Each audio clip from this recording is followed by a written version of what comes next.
tal? ¿Se escucha? ¿Se escucha? Bueno, un placer para mí volver aquí a la cooperativa después de un tiempo. El año pasado nos vimos obligados a hacerlo virtual, entonces nos encontramos para hablar un poco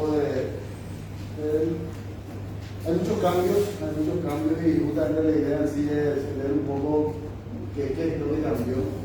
A partir de eso poder entender un poco desde la cooperativa, desde el sector cooperativo, qué debemos ir ajustando para adecuarnos a los cambios de normativa, a la evaluación que va a tener el país, por la FINAC, como ustedes saben, ahora tiene unos meses de pausa para, de acuerdo a cómo se dé la situación sanitaria, que en agosto pueda retomarse, que es la idea del principio. Entonces eso es lo que vamos a ir viendo, una breve presentación, como casi todos creo que nos conocemos. Pues yo soy Germán Sonetti, soy contador de profesión, soy funcionario bancario originalmente, ¿verdad? Pero ahora cumpliendo otras funciones que el gobierno me ha designado para una tarea específica, lo que es investigación y represión, pero seguimos siempre conectados a todo lo que es cumplimiento, todo lo que es prevención del lavado de dinero, del lavado de activos y financiamiento del terrorismo. Entonces vamos a ir viendo, vamos a tratar de que esto sea una hora 10. Esa es la idea de este encuentro que lo tenemos y donde vamos a ir tocando específicamente lo que hace la resolución 156, que es la última reglamentación que ha salido desde la CEPRELAC para el sector cooperativo. Entonces vamos a ir viendo eso. Ya en el anterior encuentro hemos visto todas las leyes que cambiaron. Entonces ahora directamente a lo que nos atañe del enfoque de control y los cambios que van a tener. Entonces, como les decía, la resolución 156 de la CEPRELAC del año 2020 lleva su ejecución a través del INCOP. Hemos tenido también una prórroga de tiempo que se ha dado a las entidades para que puedan ir adecuándose. Entonces eso ayudó un poco porque para muchas entidades los cambios son importantes. En especial, ¿por qué? Porque se necesita mucho el sistema informático y eso lleva su tiempo, el desarrollo y luego la implementación. Para empezar un poco viendo qué es lo que principalmente ha cambiado en la resolución 156, los puntos importantes han sido el tema de las responsabilidades. Claramente establece esta resolución de la CEPRELAC de que el Consejo de Administración, el CONAC, y la Gerencia General o quien cumple funciones similares a la Gerencia General son los encargados y los responsables de implementar efectivamente el sistema de prevención. Entonces ese es un punto importante para que desde los altos estamentos de cada entidad se busque que se cumpla lo que está establecido. Entonces es uno de los cambios importantes. También el Comité de Prevención del Lavado de Activos, Financiamiento del Terrorismo, el Comité de Cumplimiento, como lo llamábamos anteriormente, ese comité, ¿verdad?, que tiene que ser coordinado por el oficial de cumplimiento y puede estar compuesto como mínimo por un miembro del Consejo de Administración, pueden ser más, y otros empleados, pero deja una situación especial. ¿En qué sentido? En que los que participen de ese comité tendrán que tener el nivel gerencial. Esa es la idea principal. Entonces, justamente estos son los mínimos integrantes que debe tener el comité. En la cooperativa creo que están más de 2 miembros. Como miembros de este comité, miembros del consejo, son 2, justamente en el consejo de cumplimiento.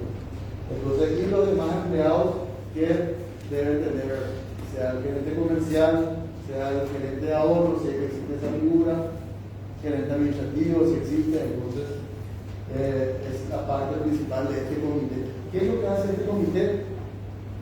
Muy importante, recibe las operaciones sospechosas que se han detectado, las inusuales, las sospechosas, y de acuerdo a su parecer y a un análisis que realiza de nuevo a la documentación y a toda la investigación e indagación que se ha realizado, entonces ellos son quienes sugieren al Consejo de Administración si se debe informar o no a la secretaria. Por eso es muy importante este comité, porque es el último filtro que se tiene antes de tomar la decisión final. Si se informa o no a la secretaria, una operación que nos llamó la atención. Vamos a ver ustedes más adelante qué es la operación sospechosa, qué es la operación inusual. Y muy importante, en este comité, el comité de cumplimiento, de prevención, no podrán participar o ser parte quienes ocupen cargos de control o quienes sean miembros electivos de la Junta de Vigilancia, que es también un estamento de control. ¿Por qué? Porque, bueno, deben hacer ellos el control, así que no pueden controlarse a sí mismos. La Junta de Vigilancia tiene la responsabilidad de controlar y ver que se cumpla todo lo que establece la organización. Lo mismo que los miembros vamos a decir, del organismo de control, auditoría interna, ¿verdad? Que normalmente también están muy comprometidos con lo que hace a estas actividades de control de prevención. Entonces, por eso ellos no pueden ser parte, porque ellos deben controlar qué se hizo, qué no se hizo. Y lo más importante, la auditoría informa a la secretaria. Entonces ahora ya vamos a entrar un poquitito de lo que hace a el enfoque nuevo que deben tener los controles. Hasta la aparición de esta resolución, ¿qué es lo que teníamos como un chip inserto? Los $10,000, ¿verdad? No superaba $10,000 los documentos mínimos, o se les pedía solamente los documentos de la elegibilidad, no del origen de los fondos, porque fue esa vamos a decir ya una costumbre que se definió. Lo de los perfiles ya estaba establecido en la resolución 370 del año 2011 de la Secretaría. Pero siempre el umbral de los $10,000 era nuestra guía. Ahora cambia eso totalmente. Con la nueva legislación desaparece esa figura de los $10,000. Y ustedes van a preguntar, ¿cómo controlamos ahora? Bueno, ahora todos los controles se realizan de acuerdo a un perfil que le definimos a cada cosa. A un límite transaccional, es decir, presentó todos los documentos de ingreso y por el análisis que hemos realizado de su riesgo puede mover hasta este monto. Y si supera el límite transaccional que le hemos definido, pues eso puede saltar una ley. Entonces es un cambio de paradigma, y también que para realizar los controles y poder optimizar también los recursos disponibles, especialmente los recursos humanos, es justamente definir quiénes son más riesgosos. Definir, de acuerdo a ciertos parámetros, quiénes son por lo que más me debo preocupar. Y vamos viendo por qué tipo de factores son. Entonces, olvidarnos un poco de los $10,000 y empezar a ver ya cuál es el perfil de este socio Germán Sonetti, cuál es el perfil, cuál es el límite transaccional de la sociedad fulana. Entonces, cuando se vayan dando las operaciones, que la mayoría de los que están presentes, de los que son funcionarios de atención al público, entonces puedan advertir una situación llamativa, sospechosa. Entonces, uno de los primeros puntos que está en el artículo 3 es la autoevaluación de riesgos. ¿Qué significa eso? Un ejercicio que hace cada entidad, en este caso la cooperativa, donde se sientan los miembros del comité de cumplimiento y definen la cooperativa a qué riesgo está expuesto con relación al lavado de activos y al financiamiento del terrorismo, y al tipo de socios con el cual se está trabajando, en qué zonas se está trabajando, con qué productos o con qué servicios que se le está ofreciendo al socio. Entonces eso debe ser un ejercicio que se haga internamente. ¿Para qué sirve este ejercicio? Para entender dónde está parada, en este caso la cooperativa, tener un diagnóstico de la situación, de qué se está cumpliendo cabalmente, que falta ajustar, porque siempre hay cosas que ajustar. Entonces poder definir eso y a partir de saber cuáles son nuestras fortalezas, nuestras debilidades, poder también determinar qué controles vamos a realizar. ¿Qué controles vamos a realizar a un riesgo bajo? Que vamos a decirle pueden ser los funcionarios del Poder Judicial que ganan salarios mínimos, cercanos un poco más del mínimo. ¿Qué controles vamos a aplicar a un riesgo medio que aparte de ser funcionario también ejerce la profesión? O un riesgo alto al tener de repente en nuestra cartera de socios a uno de los ministros, a uno de los directores de una alta dirección de la Corte Suprema, para poner un ejemplo. Entonces vamos definiendo, de acuerdo a esos parámetros, qué controles vamos a realizar. Y lo importante es saber cómo está la cooperativa. Porque es un documento que debe presentarse ante el Consejo de Administración, debe aprobarse este documento. Y lo más importante es actualizarse cada 2 años, como mínimo. Y la metodología que se utiliza también debe cada 4 años revisarse. En cuanto a cómo definimos cuáles son los riesgos. Vamos al ejemplo de la zona geográfica de la ley. De repente, un socio que opera aquí, en Asunción, podemos ir a hacer una visita in situ, podemos hacer ciertas averiguaciones y referencias y tener alguna certeza de que la documentación que hemos recolectado, esa documentación es válida. Voy al otro ejemplo, sé que también a través de las redes nos están viendo los compañeros de la sucursal de Coronel Oviedo. Tienen un socio que es comerciante o que es importador en Ciudad del Este. Una distancia ya importante de Coronel Oviedo para las reivindicaciones, pero tiene o negocios o tiene operaciones tanto en Oviedo como en Ciudad del Este. Entonces yo les pregunto, ¿con quién sería más fácil ir validando y ir verificando su información y sus operaciones?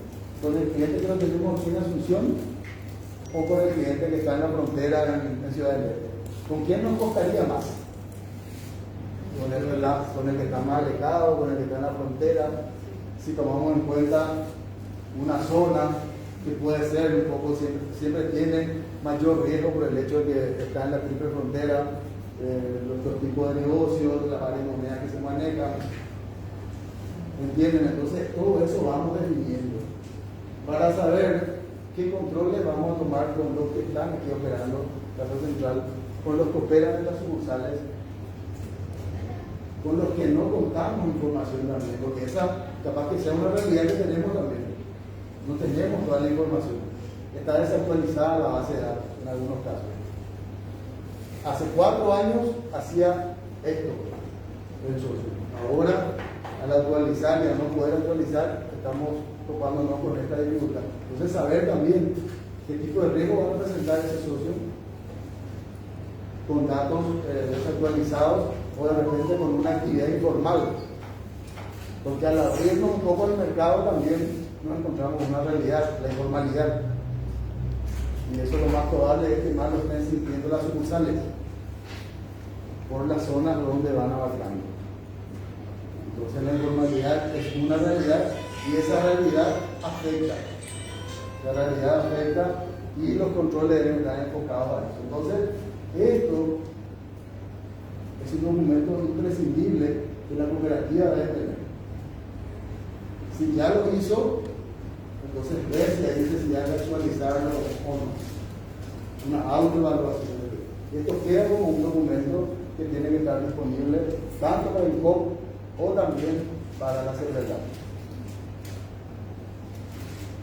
Para que lleguemos nosotros a entender un poco cómo vamos a manejar los riesgos, en qué vamos a basarnos para poder calificarle a un socio en un riesgo medio, en un riesgo bajo, en un riesgo alto.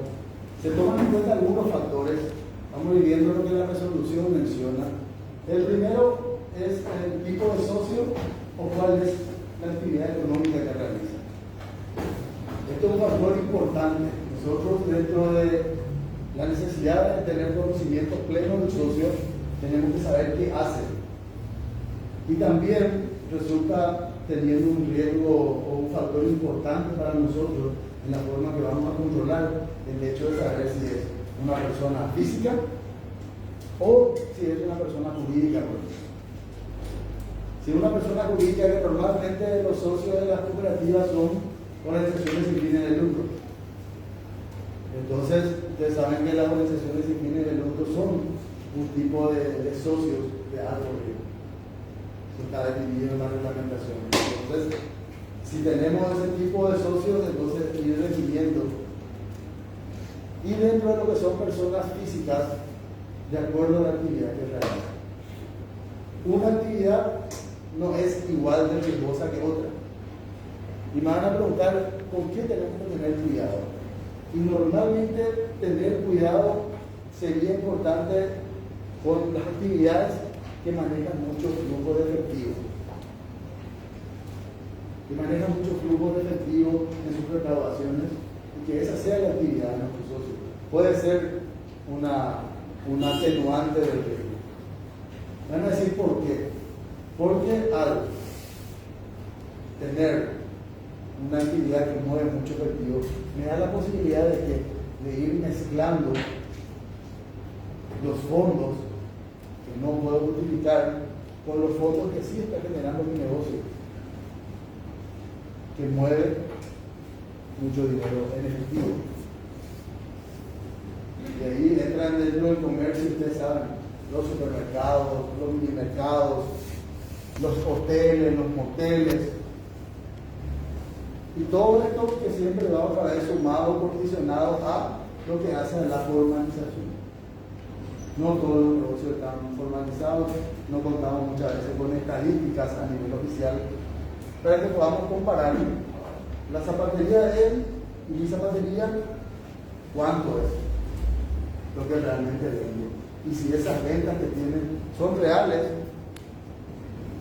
están manipulando documentos contables, en realidad son muy buenos mis zapatos y vendo demasiados zapatos. Entonces es un punto importante la actividad o la ocupación que realiza el socio. Ese es un punto a tener que calificarle. Todo esto tenemos que ponderarlo nosotros. Tenemos que ponderarlo. ¿En qué sentido? Ponderarlo en ponerle una calificación. Por eso también exige, ya le dije, lo primero es la autoevaluación de riesgo, ¿verdad? Lo segundo es contar con una matriz de riesgo, donde insertemos estos factores y le demos una calificación. Para que luego de los análisis de cada uno de los factores tengamos una calificación final. Y tengamos un estilo o un tipo de scoring, como lo manejan en créditos. Pero esto va a ser un scoring relacionado exclusivamente a qué posibilidad hay de que esta persona haciendo esta actividad en esta zona geográfica pueda traerme dinero sin documentación, dinero de probable fuente ilícita a la cooperativa. En ahorros, pagando sus créditos. Entonces, ser conscientes de ese riesgo y definir los controles. Si yo no sé a qué estoy dispuesto, yo no voy a saber cómo debo controlar. Les vuelvo a reiterar, ya no es más de $1,000 o más.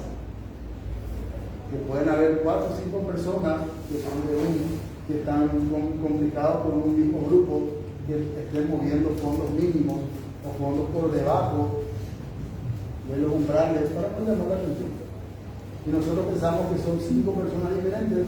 En realidad las 5 personas responden a un grupo, responden a un patrón y se mueven en una entidad, en diferentes entidades, a través de varias cuentas. Siguiendo el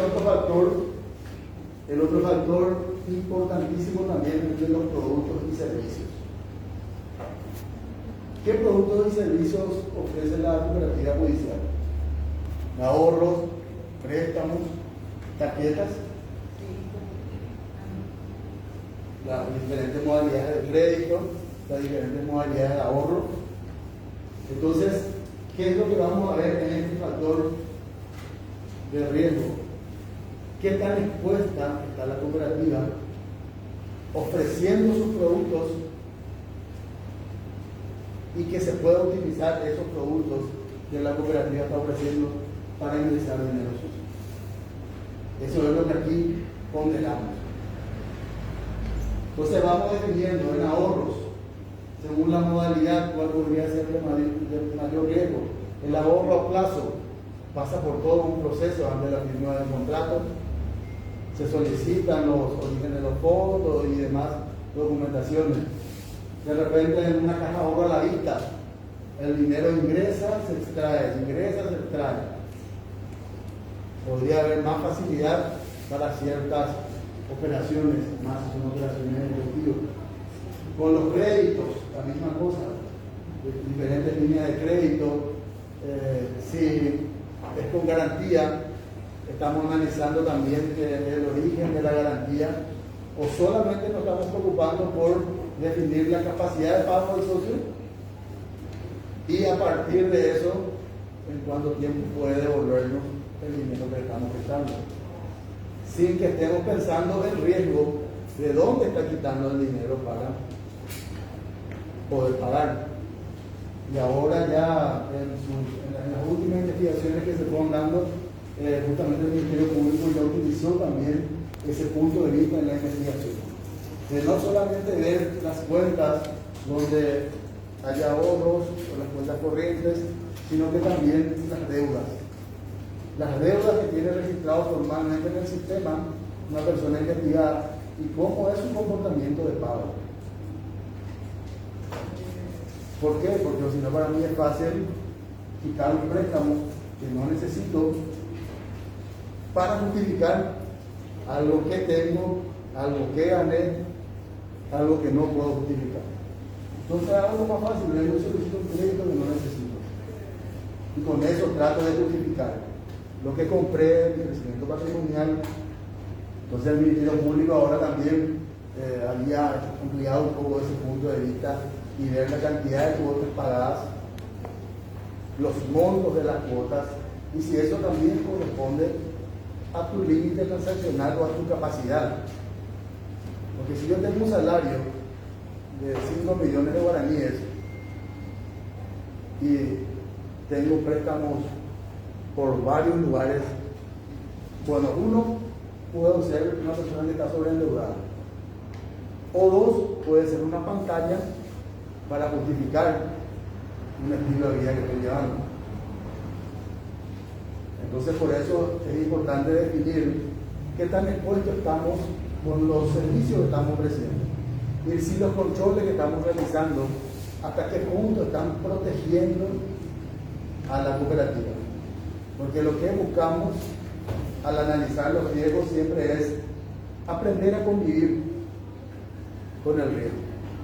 Yo siempre hago esa pregunta a ver quién me dice, ¿el riesgo se puede eliminar totalmente?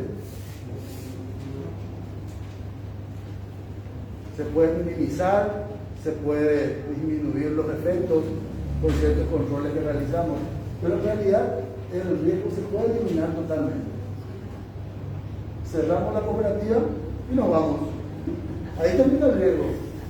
Pero no es esa la idea. La idea es, bueno, seguir trabajando, seguir ofreciendo los productos y saber convivir con ese riesgo al cual está expuesta la cooperativa. Por eso les decía y vuelvo a reiterar, con los productos y servicios que ofrecemos, ¿qué controles, qué filtro de controles realizamos? Y si son suficientes o no para proteger a la cooperativa. Porque hasta la morosidad entra en todo esto también como un punto, vamos a decirlo, que viene de contramano, la morosidad. ¿Por qué? Porque también trae consigo, dentro de los controles o no que se realicen previos, una situación de que no se esté cumpliendo con los pagos. Pues hay muchas situaciones y el riesgo se maneja de diferentes, los riesgos operativos, los riesgos operacionales, pero nosotros acá nos referimos exclusivamente a los riesgos de lavado de activos y financiamiento de terrorismo. Entonces, en este factor, eso es lo que se define y se califica. Luego nos habla de los canales de distribución. Los canales de distribución son los medios a través de los cuales la cooperativa llega a sus socios y puede operar con sus socios. Las operaciones en ventanilla, con un cajero, las operaciones a través de la página web, si ya está desarrollada, ¿verdad? Que podamos hacer depósitos, transferencias, pagos, también a través de los ATM, los cajeros automáticos, las operaciones que se puedan realizar es también otro canal. Y si hay la posibilidad de hacer giros bancarios, que ya algunas entidades del sector ya tienen convenios firmados, ¿verdad?, con entidades bancarias a través de las cuales hacen una transferencia a cuentas de banco.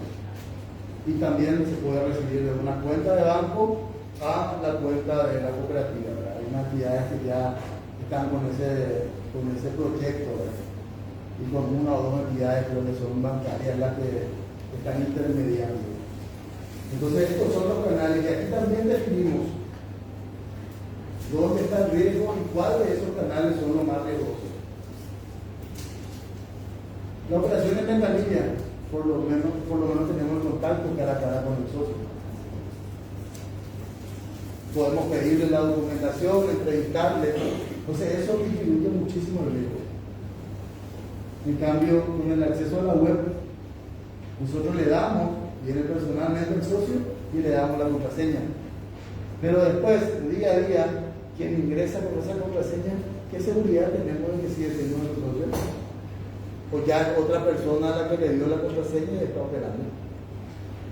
Entonces, al no haber ya ese contacto físico, eso eleva un poco el riesgo. Lo mismo sucede con los cajeros automáticos, si hay la posibilidad de hacer operaciones a través del cajero automático, o también con los tipos bancarios, que es cierto, pasa por un doble filtro. Pasa por el filtro de la cooperativa y luego por el filtro del banco. Eso también disminuye bastante el riesgo. Ahora vamos al siguiente factor, que es la zona geográfica. El ejemplo que ya les puse hace rato. Ver los riesgos que están asociados a la zona del país, donde está nuestra casa central, donde están las sucursales, pero también donde nuestros socios operan. Porque yo puedo ser de Asunción, oriundo de Asunción, tengo la casa en Asunción, pero estoy asignado en una institución de control en la frontera. Entonces, en ese caso, la cooperativa no va a tomar mi domicilio particular, sino que ahí es importante de ponderar el lugar donde se realiza la actividad. En este caso es la frontera, y al estar en la frontera, entonces eso eleva el riesgo. Soy asunceno, pero estoy actualmente cumpliendo funciones en Pedro Juan Caballero, en Santo de Guavirá, en Ciudad del Este. Les digo a ustedes la cooperativa que estoy haciendo tal o cual función, pero ustedes ya no tienen la certeza por la lejanía a la cual donde fui a trabajar o donde tuve mis labores. Los índices de criminalidad también son un punto que se toma en cuenta para definir cuáles son las zonas más riesgosas. Y también disposiciones gubernamentales, porque existen documentos, específicamente un decreto que actualiza la Estrategia Nacional de Lucha contra el Lavado de Activos y Financiamiento del Terrorismo. Ese documento define 4 departamentos del país como los más riesgosos: Amambay, Canindeyú, Alto Paraná e Itapúa. Eso define poco a poco las zonas de mayor riesgo. Ese es un documento oficial. Entonces podemos basarnos en ese documento para definir. ¿La cooperativa tiene sucursales en Ciudad del Este? No. Pero sí tiene socios trabajando en el Poder Judicial de Ciudad de López. Entonces se da una cierta situación. Por más que no tengamos la sucursal ahí, tenemos socios que están operando en esa zona. Entonces, tomando en cuenta la zona geográfica, no podemos aplicar los mismos controles a tal o cual zona. Porque si hay una solución, podemos hacer los controles, las visitas, como le dije, y las entrevistas. Cuando se da un poco de distancia, ahí ya el riesgo aumenta. Entonces, estos son los factores que están previstos y que debemos analizar. Y estos factores tienen una ponderación particular y luego se tiene una ya total o una global, que es la que define finalmente quién es riesgo alto, quién es riesgo medio y quién es riesgo bajo. Medio, bajo, alto, ¿entienden? Entonces, y esto debe estar en el sistema informativo para que se pueda trabajar con mayor fluidez. Entonces, ese es otro punto importante para que la cooperativa vaya viendo cuáles deben ser sus prioridades en cuanto al cumplimiento y a dar un poco con todo lo que exige la nueva resolución. El sistema informativo para esta matriz de riesgo. Entonces, una vez que se va entendiendo cómo es lo que vamos a apuntar los controles, se viene ahora la parte importante, que es cómo vamos a ponerle una calificación a un socio si no contamos con datos actualizados, o no contamos con datos completos, o no contamos con datos que se puedan verificar. Entonces ahí es lo que hablamos de la diligencia y de las etapas que tiene. La identificación es la primera. Acá es donde nosotros hacemos el proceso de conocimiento del socio, donde recolectamos datos. ¿Y quiénes son acá? Un factor importantísimo.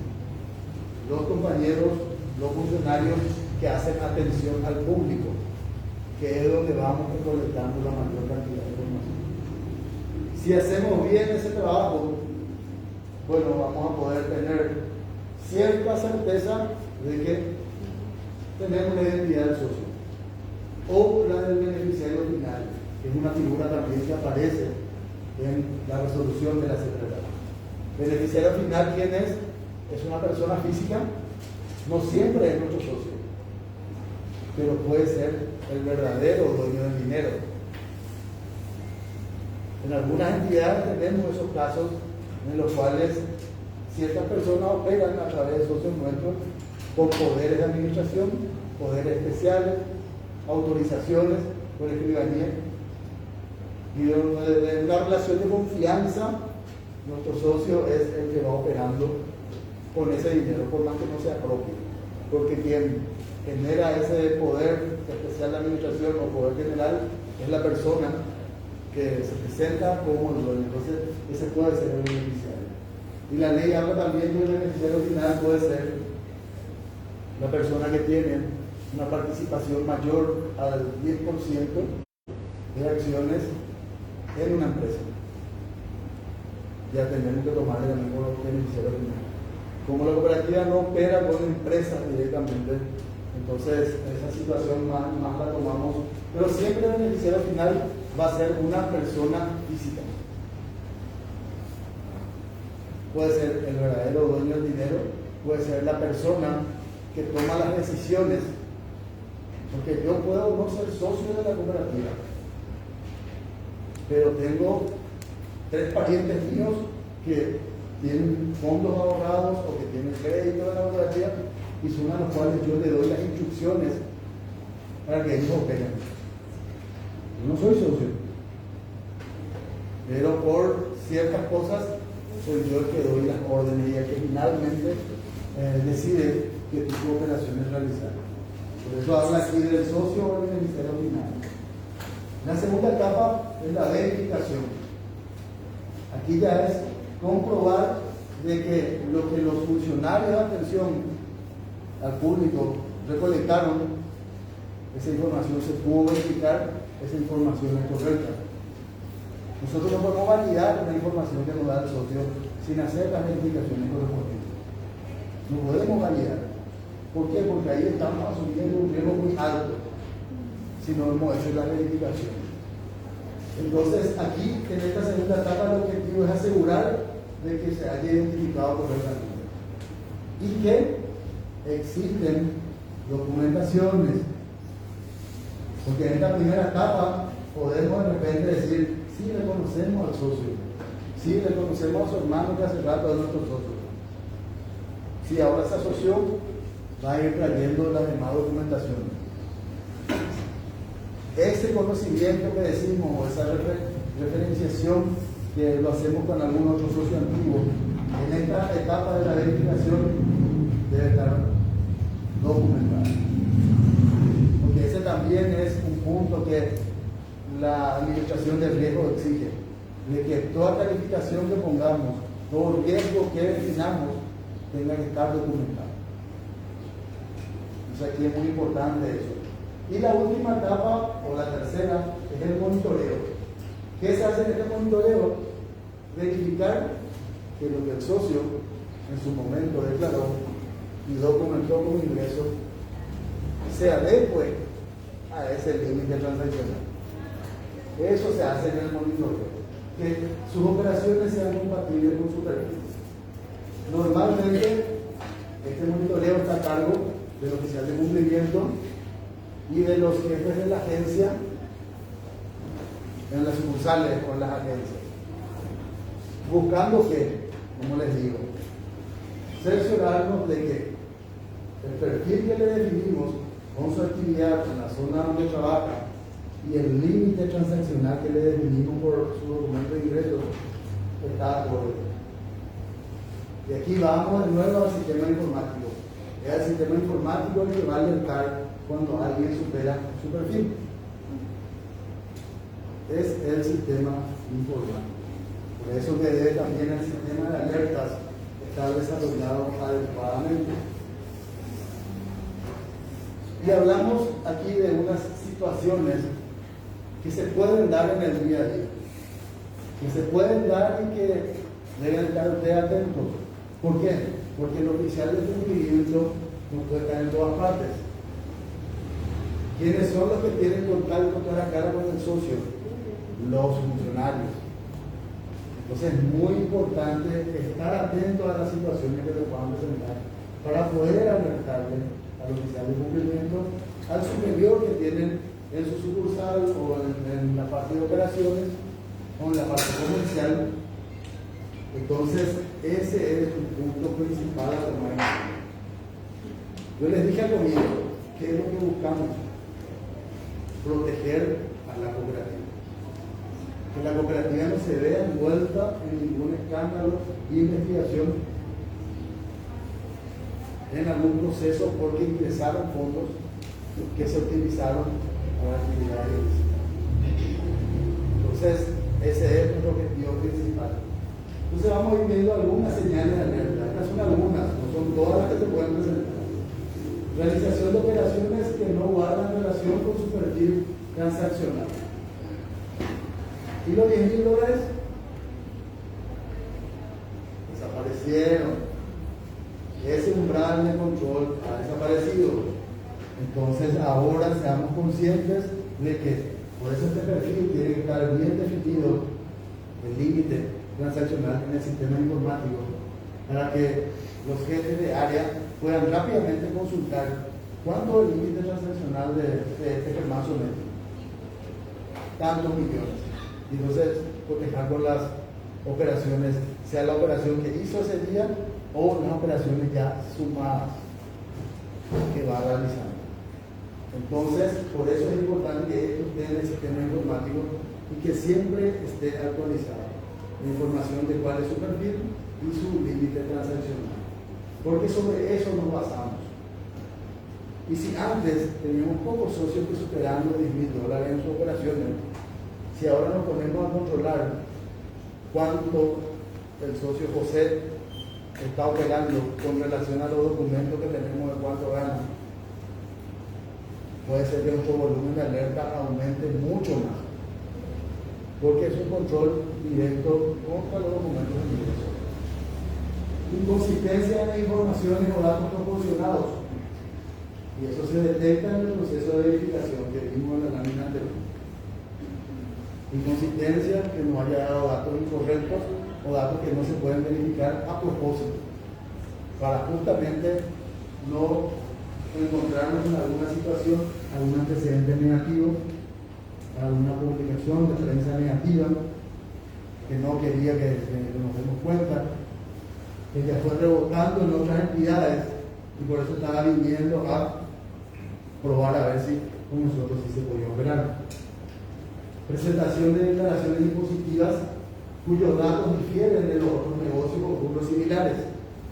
Lo que les decía, al no tener muchas estadísticas oficiales, de repente la zapatería de la esquina con mi zapatería, no tenemos un índice, un dato para decir, bueno, el año pasado se movieron en ventas 800 millones las zapaterías de pymes y la de elaboración tradicional.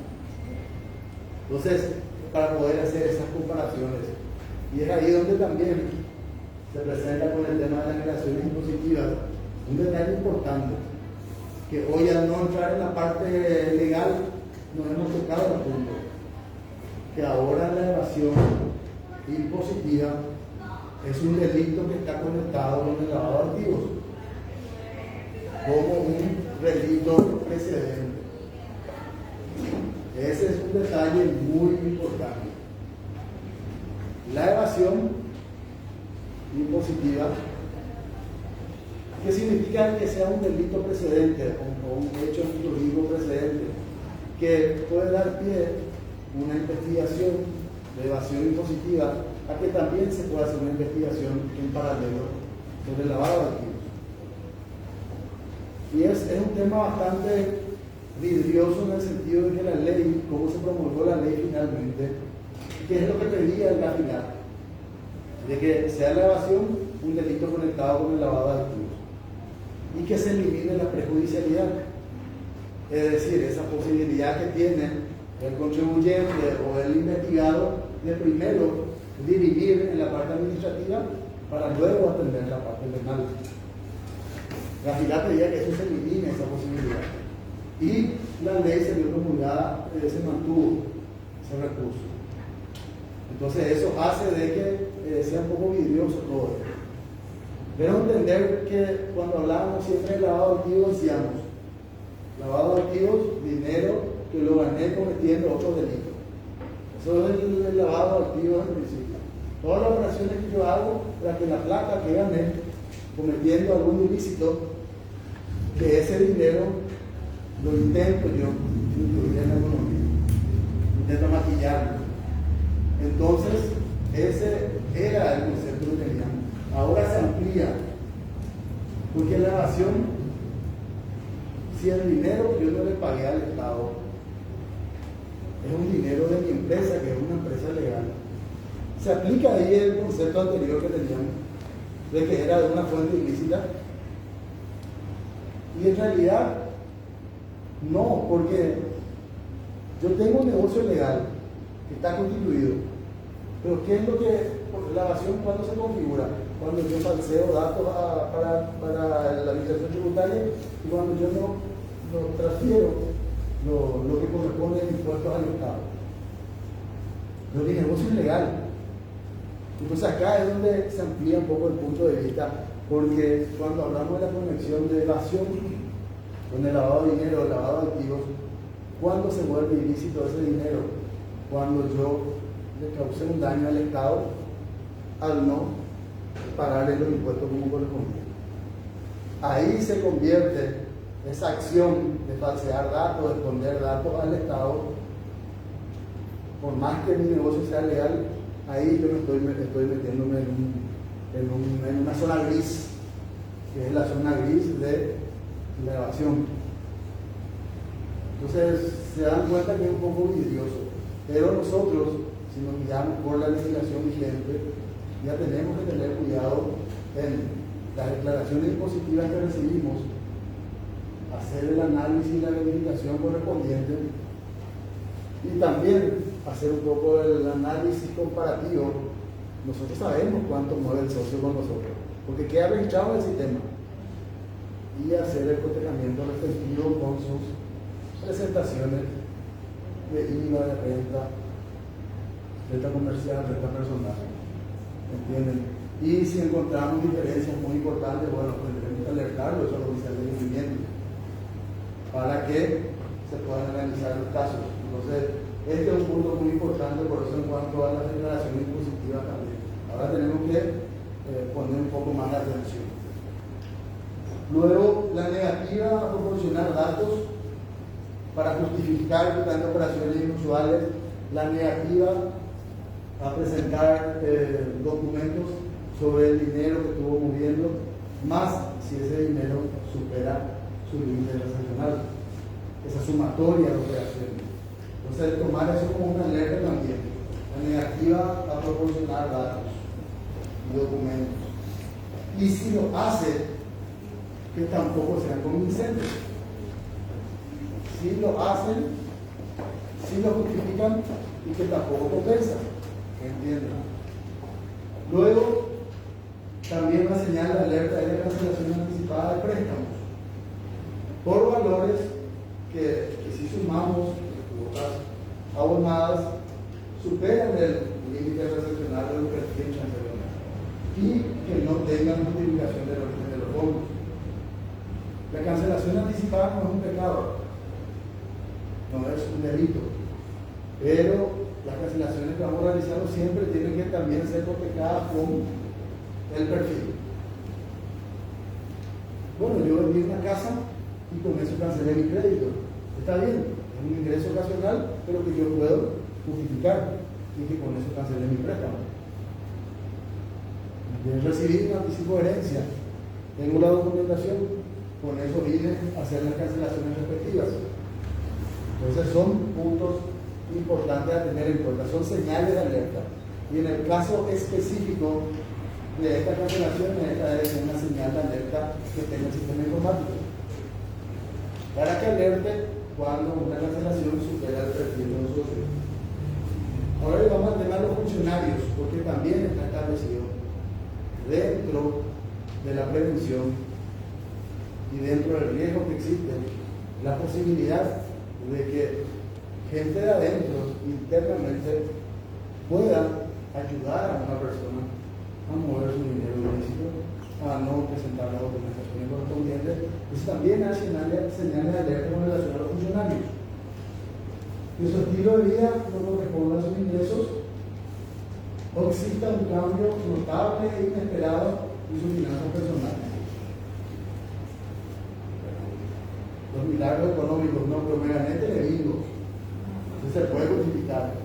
Pero cuando se vayan dando situaciones que llaman la atención y de acuerdo a la función que realiza dentro de la cooperativa, eso puede ser una señal de alerta también. Negativa o renuencia a utilizar sus vacaciones. Nunca sale de vacaciones. Siempre quiere atender a las mismas personas y no quiere que nadie atienda a la otra persona. Entonces, el siguiente, ausencias frecuentes e injustificadas,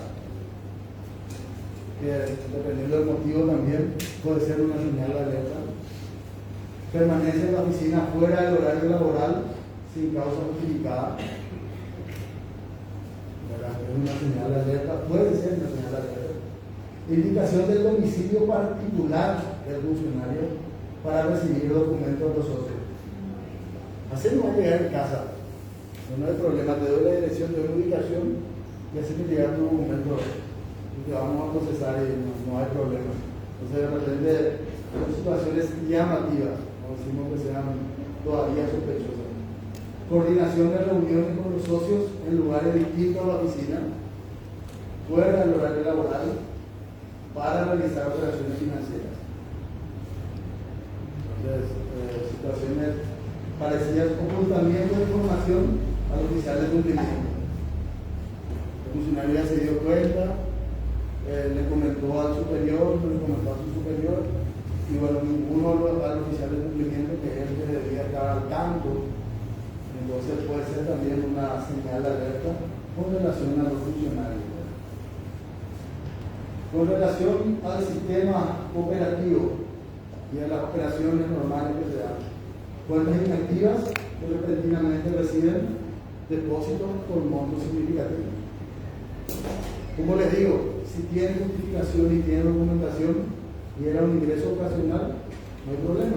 Se justifica y si corresponde, entonces esta señal de alerta se archiva. Cuentas con movimientos financieros que no guardan relación con el rubro o con el perfil del socio. Movimientos muy importantes, digamos la actividad. Era desempleado hace 6 meses, tiene un pequeño negocio, los movimientos no se compadecen a ese tipo de negocios, entonces tendría que llamarnos la atención. Cuentas cuyos titulares se encuentran implicados en procesos judiciales vinculados al lavado de activos o a los delitos conexos. Los delitos conectados, ¿cuáles son? Para refrescar un poco la memoria. Narcotráfico, ya hablamos de la evasión impositiva, trata de personas, el contrabando, el secuestro en sí no está como tal, la extorsión sí, conseguir dinero o beneficio a cambio de la opresión, en este caso puede ser la restricción de la libertad. La extorsión sí está. Entonces la extorsión con fines económicos. Todo tipo de crímenes que sean con fines económicos.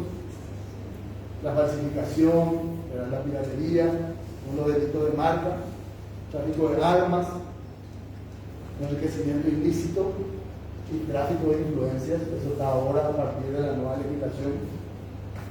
La coima, tanto en el sector público como en el sector privado, también está incluido ahora. El cohecho pasivo agravado, privado y público. El soborno también. El soborno, ¿quién lo comete? Quien ofrece o quien da la coima. Entonces, todos esos son delitos conexos. Entonces, estemos atentos, y por eso hay que estar atentos también a las noticias de prensa con relación a los socios y a cómo vayan sus procesos judiciales, para que termine de ser solamente una señal de alerta para nosotros o ya sea una situación en la cual tengamos que profundizar un poco más. Y aclaramos de que son meramente ilustrativas las situaciones que se presentan. En el manual de la cooperativa tendrían que tener más señales de alerta de todas las otras situaciones que se puedan presentar y que sirvan como elementos, ¿verdad?, para que definamos o vayamos al camino de definir si es una operación inusual. Operación inusual es cuando sale de lo normal o de la forma usual de operar del socio. Esa es la inusualidad. ¿Cuándo se vuelve sospechosa? Cuando esa inusualidad no tiene forma de justificarse, no tiene forma de verificarse, ahí se va a convertir en sospechosa. Establece la resolución, esto ya es más para el Consejo de Administración, lo que sea el cumplimiento. Lo importante es que lo sepan por los plazos. El plazo para analizar una operación inusual y ver si es o no sospechosa y atender la señal de alerta que el sistema envía no puede superar los 30 días corridos desde que el sistema lanzó la alerta. ¿Qué significa? Que el oficial de cumplimiento o el jefe de sucursal en 30 días corridos no puede dejar de atender esa señal de alerta que saltó. Algo tiene que hacer: pedir un documento, llamarle al socio, gestionar esa alerta. Y una vez que se hizo la debida diligencia, se indagó, se encontró los elementos, entonces ahí es donde se eleva al comité de prevención el caso para que se dictamine si es o no para reportar a la CPK. Y ese proceso no puede superar 90 días corridos. ¿Por qué piensan ustedes que se da ese plazo? Porque no podemos estar todo el tiempo, no si se puede presentar más documentos. Antes de hablar con su contador ahora, el su contador dice que va a dar más documentos. Y casos en los cuales me habían pedido en mi parecer al respecto, justamente era eso, de que vamos a pedirle más documentos, pasaba el tiempo. Entonces, ¿qué es lo que obliga a la legislación? A que se tome una decisión. Porque una decisión puede ser informar a la CEPRELAC y otra puede ser no informar a la CEPRELAC. Y ahí asumen el Comité de Prevención y el Consejo de Administración el riesgo de decir, no vamos a reportar que se archive esa información. Por estos motivos, o porque pensamos que no hay elementos suficientes. Y ahí asumen la responsabilidad por no haber reportado. En el caso de que sí, el Consejo de Administración lo decía, luego de autorizado en una sesión del Consejo, tiene 24 horas el oficial de cumplimiento para ejecutar esa autorización que ya tuvo en el Consejo de Administración y utiliza el sistema de ROS, un sistema electrónico, para enviar la información. Ese es todo el proceso. Para que ustedes entiendan lo que está en el sector operativo, de que es importante que si el oficial de cumplimiento pide una información o pide que se actualice una carpeta, es porque tiene plazos que se deben cumplir. Y son plazos que la auditoría también tiene que exigir que se cumplan. Para que sea efectivo todo el trabajo que estamos haciendo. Si pasa el tiempo, luego ya se vuelve la información un poco difusa, puede llegar a CEPRELAC y ya no ser muy útil. El reporte, el ROS, reporte de operación sospechosa, tiene carácter confidencial, reservado y es de uso exclusivo de la CEPRELAC. Ese reporte es una información que envía la cooperativa sobre las operaciones de un socio. No es una denuncia, ni le estamos denunciando a Germán Socio. Estamos informando de las operaciones que realizó Germán Socio, porque no tienen suficiente documentación o porque no hay forma de verificar o hemos encontrado otros elementos sospechosos. ¿Por qué dice que es confidencial, reservada? Por el hecho de que solamente algunas personas tienen conocimiento dentro de la cooperativa de lo que sucedió. Se utiliza un sistema electrónico encriptado justamente para que la información no sea hackeada, ¿verdad? Y solamente tiene acceso a ese sistema el oficial de cumplimiento, que justamente su función principal es el enlace con la CEPRELAC y con INCOP para todos los temas de prevención del agua. Esa es la función principal del oficial de cumplimiento. Para que entendamos que todo esto no es solamente responsabilidad del oficial de cumplimiento, es de toda la cooperativa. Entonces, todos solamente puedan tener conocimiento de los casos sospechosos que se trataron los miembros del Consejo de Administración presentes en la sesión, los del Comité de Prevención que realizaron en su sesión y el oficial de cumplimiento. Y para todos los efectos legales, ese ROS no constituye una denuncia penal. Es importante saber, no es una denuncia penal.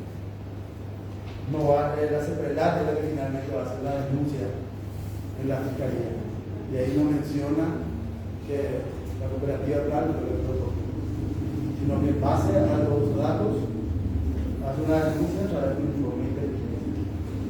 Y otro punto interesante también, la CEPRELAC puede devolver un ROS que no cumpla con los requisitos establecidos. No está bien argumentado, no está bien completo, no tiene los datos básicos, entonces eso se devuelve y dan un plazo de 15 días para poder agregar más datos, poder corregir si es necesario y volver a regularizar 15 días a partir de la devolución. Y aquí es donde termina la parte de todo lo que es el sistema de prevención, cuando reportamos. Y luego vamos evaluando las siguientes operaciones que se den con el socio, luego de que ya hemos hecho el reporte, si le damos una calificación de riesgo alto, si están en constante monitoreo, o si directamente con una decisión prudente del Consejo se decide bloquearle los servicios. Que vamos a utilizar caja de ahorro, que vamos a utilizar los créditos, porque siempre es un poco más complicado en la cooperativa el hecho de que no se le puede echar a una persona si es uno de los dueños de la cooperativa. Entonces, en ese caso, analizar como una medida de riesgo, bloquear el servicio. Al no contar con los documentos que se reportó a la sociedad, igual sigue operando con mayor volumen, no trae documentos, entonces deben tomar esa decisión. Es una decisión difícil, pero queda a cargo del Consejo Administrativo. Entonces, no sé si hay algunas preguntas que se hayan dejado en los que están conectados, estuvieron atentos escuchando, entonces, y no sé si habrá alguna pregunta que haya quedado. En principio, hoy tratamos de manejar un poco esta parte de entender cómo llegar hasta los riesgos, conocer esos riesgos y ver qué control vamos a realizar, y a partir de ahí también darnos cuenta cuando una operación es sospechosa. Y si ustedes, los funcionarios operativos, se dan cuenta, entonces alertarle al oficial de munición, porque una sola persona no puede estar en todas partes y es una responsabilidad de todos. Bueno, muchas gracias por este tiempo.